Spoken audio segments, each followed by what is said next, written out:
The next point I'm making is slightly controversial. Not all my comrades agree with me.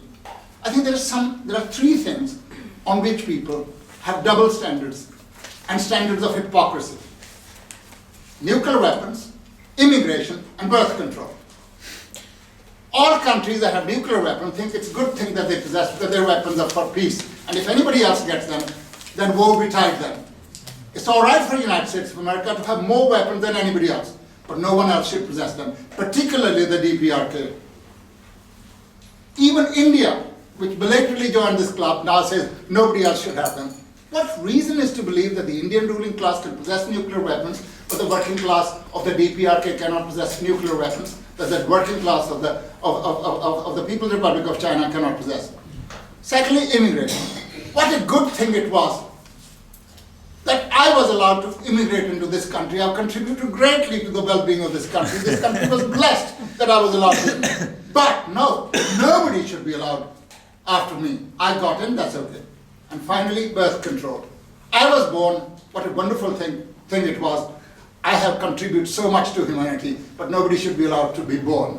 Now, our view is, and confining myself not to birth control, not to anything, just confining myself just to the nuclear weapons.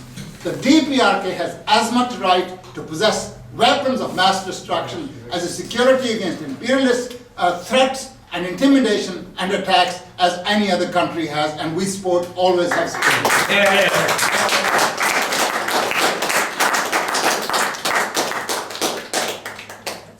The victory in the Fatherland Liberation War raised Korea to a completely new height. The small Korean people entered the pages of history as real heroes who actually could stand up against imperialism. And they are at the cutting edge of the war against imperialism, a small country facing the mightiest US military power and its allies and their South Korean puppets, and they're able to exist, not bowing their heads down, but holding their heads high and saying, we exist, we have the right to exist. Not only do we have a right to independence and sovereignty of our country, we have a right to maintain the socialist system that we have worked so hard to build. Korea has done no harm to the United States. Korea has done no harm to Britain.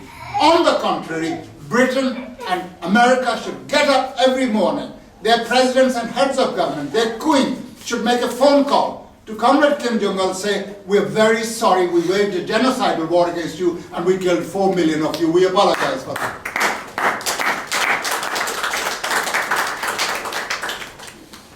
Imperialists and colonialists are used to murdering other people. That is the rule, that's okay, that's normal. Not so long ago on Bloody Sunday, Britain murdered a number of Irish people in Derry. After 20 years, they've admitted it was wrong. And David Cameron, on behalf of his government, has apologized, more than the Labour Party would have done, has apologized and said how sorry he was that their army did something wrong.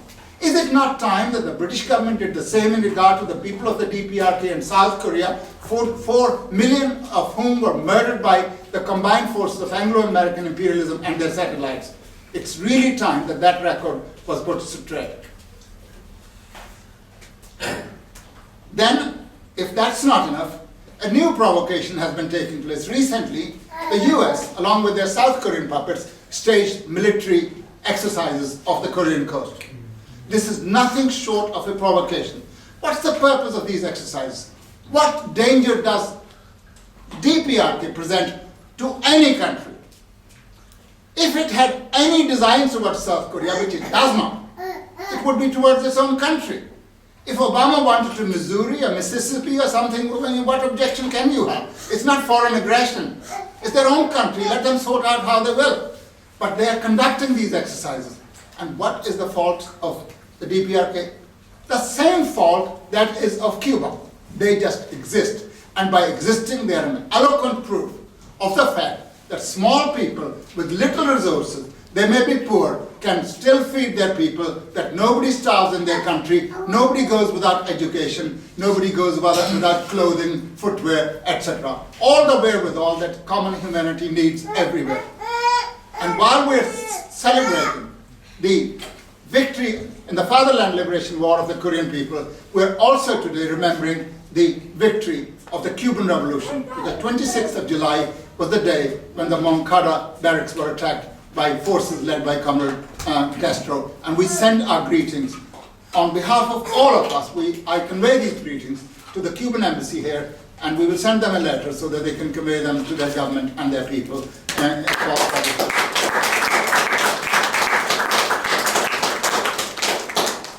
Korea was able to survive because of its correct leadership, because of the leadership of the Workers' Party of Korea, because of the leadership provided by the great and late Comrade Kim Il-sung, and because, since his sad demise, the same sort of leadership has been provided by Comrade Kim Jong-il and the Workers' Party of Korea, and because the Korean People's Army stand guard over the fortunes of the nation 24 hours. They are ready to defend with their blood the right of the DPRK to exist.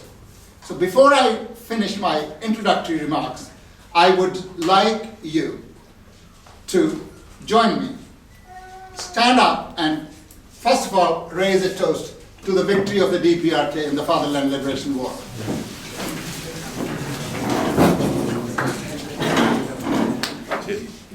Secondly, may I ask you to raise a toast to the undisputed leader of the DPRK, Comrade Kim Jong-il, and wish him good health.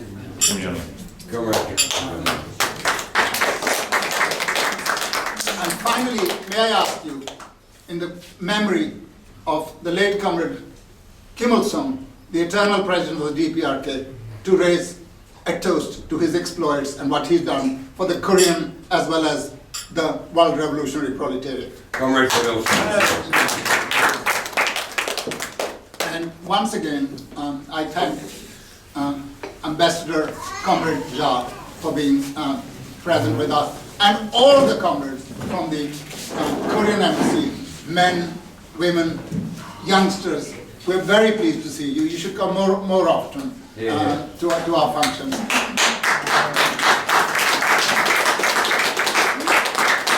Ambassador Jha has many duties. He cannot always be present, but I'm sure he does not prevent you from coming to our functions. So do you?